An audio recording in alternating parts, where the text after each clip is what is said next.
پیغمبر علیه الصلاة والسلام فرمایي یو سړی راغلی جاء رجل الى رسول الله صلى الله عليه وسلم فقال يا رسول الله من احق الناس بحسن صحابتي یا رسول الله کوم سړی ډیر حقدار دی چې زه خدمت وکم، زه حق ادا کم، زه مدد وکم، زه شور سره وکم. پیغمبر صلی الله علیه وسلم امک ستا ادې ده. قال ثم من یا رسول الله بیا ول امك ستا ادې. بیا ورته وویل یا رسول الله ثم من بیا څوک دی؟ قال امك. درې وارې ورته وویل ستا ادې. ول بیا د چا حق دی؟ ول ستا د ادې. ول بیا د چا حق دی؟ ول ستا د ادې. ول بیا د چا حق دی یا رسول الله؟ ول ستا د بابا حق دی. ستا د بابا 75% چې دی هغه د ادې حق دی عزیزانو. 25% چې دی هغه د بابا حق دی. ولې عزیزانو؟ هغه وجه دا ده ما او تا چې کله زوی نافرماني وکړي، زوی کله جنجال وکړي، موږ یې عاق په اخبار کې بیان ورکړو چې زه د شو د بدو څخه بری یم، دا ما عاق کړی دی، دا ما څه اخیستی دی، زما په میراث زما په کورنۍ کې د حق نشته. لیکن د هغه هلک راواخله د مور څه به تر تا ډېر بد کړي یې، مور به دعا نه ورته کوي، وایي زما زوی دی.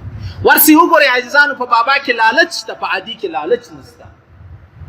بابا چې کم زامن لري، کم زوی ډېره ګټه راوړي هغه ته ډېر احترام لري.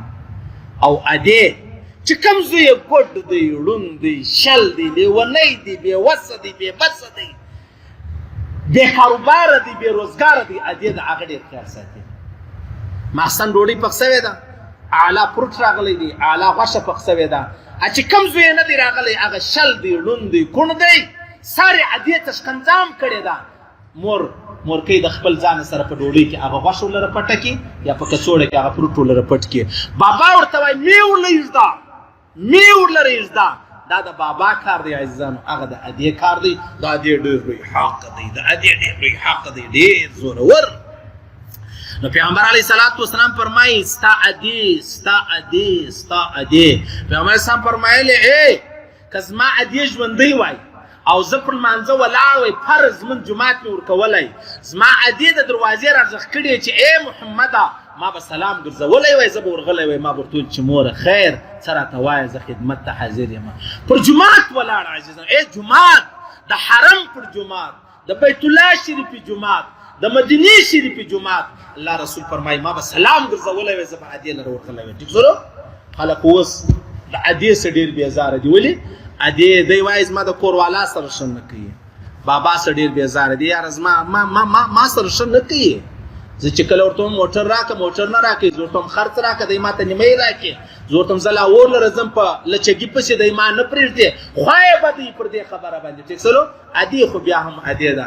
غني خان زموږ ډېر زورور شاعر تېر شوی دی، د خان عبدالولي خان ورور، د باچا خان زوی، لیونی فلسفي شاعر و، لټون ډېر زورور کتاب د لیکلی دی، ډېر زورور سړی دی، ډېر زما خو ډېر ورسره مینه ده.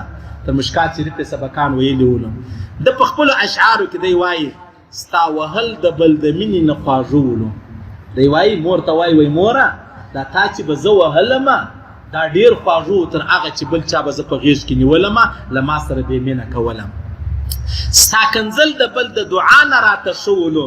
وایي ادې چې تا ما ته کوم ښکنځل کول دا ما ته ډېر محبوب و تر هغه چې بل چا ما ته دعا کوله. دا یې د مور پلار په باره کې ویلي دي. وایي یا چې ما به ډېر خراب وکړل کارونه، وایي ما چې به کله کله خراب کارونه کول او بابا به لړزول ځمکې اسمانونه، نو بابا به په ښه شمسو زوی سکول له نه دی تللی، مدرسې له نه دی تللی، بد یې کړي دي، همسایګانو زه یې کړي دي. وایي نو بابا به دومره لړزول، دومره به په ښه شمسو مځکه و اسمان به لړزېدل. وایي ته به وې زما ملګرې زما مل، او ته به بیا چې بابا به ما ته په ښه شمسو ته به زما ملګرې ولې، تا به زما ملګرتیا کوله، او زما سلګو سره به تا ژړل چې بابا به زه ووالم ما به ژړل، تا به هم راسره ژړل. دی وایي وایي ستا وهل د بل د مینې نه خواږه ولو، ستا کنځل د بل د دعا نه راته ښه ولو، یا چې ما به ډېر خراب وکړل کارونه او بابا به لړزول ځمکې اسمانونه، ته به وې زما ملګرې زما مل، او زما سلګو سره به تا ژړل. دا دی د ادې په باره کې وایي. او د هغې خبره خو نو دا و، دا د هغه چا څه پوښتنه وکړه چې ادې نسته. ټیک شولو؟ د هغه چا څه پوښتنه وکړه چې ادې نسته. بیا غني خان وایي زه د هغې لال زه د هغې د سترګو تور وم، یعنی زه د خپلې مور یاقوت وم، ملغلره ولمه، زه د سترګو تور وم. زه به د هغې په سینه تل اوده نسکور وم، همیشه به زه پر سینه باندې نسکور پروت ولم، زه به ویده ولم. اوس یې ښکته د مزار کاڼو ته ګورم، وایي اوس یې رالم د عدې و قبر ته ودرېدم و کاڼو ته یې ګورم. خاوره کښې پرته ده چې زه د زړه هلال وم، په خاوره کښې زما هغه مور پرته ده چې زه د زړه سپوږمۍ ولمه، زه یې نازولمه. ولاړه په خاوره کښې پرته ده، چې په خاوره کښې پرتې دي هغو لره ورسئ قبر ته یې ودرېږئ، دعا ورته وکړئ، دعا، او که ژوندی دي ورسئ پر پښو یې مچه کړئ. والله العظیم که الله راضي کول غواړې، که نه یې بیا دغه بیا ډېره غټه ټګي ده چې یاره مور و پلار ژوندي وو، هېڅ حق یې نه ادا کوئ، چې مړه سولو اوس وایي یاره کشکې یا چې ژوندي دي د هغه نعمت دی، د هغه نعمت چې دی هغه خپل کړي.